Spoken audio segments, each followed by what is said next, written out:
So I have another unexplained creepy story from my childhood for you guys today. So this happened when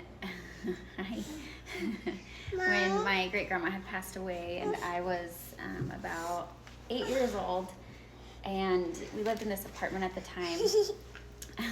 And it was the day of her funeral, and she loved lilies, and so there was a bunch of lilies at her funeral, and we took some home, like a bouquet and everything. And so I had hung it up in my closet, like upside down, to dry out because I wanted to save it.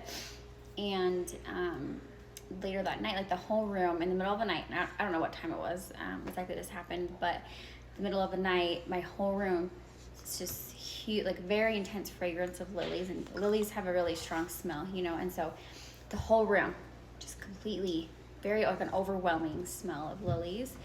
And it woke me up, and I've always had a sleep where I have to have my shoulders covered. I have to be like up to here with like the sheets or the blankets, or I can't sleep.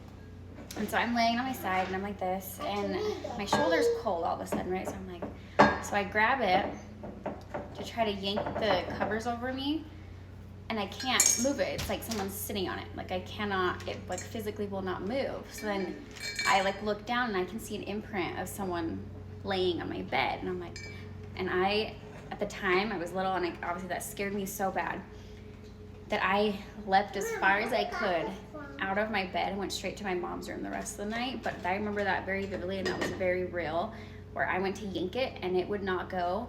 And I looked down and I could see the bed was down a little bit, like if someone was sitting on it. And that was something I also like cannot explain from when I was young.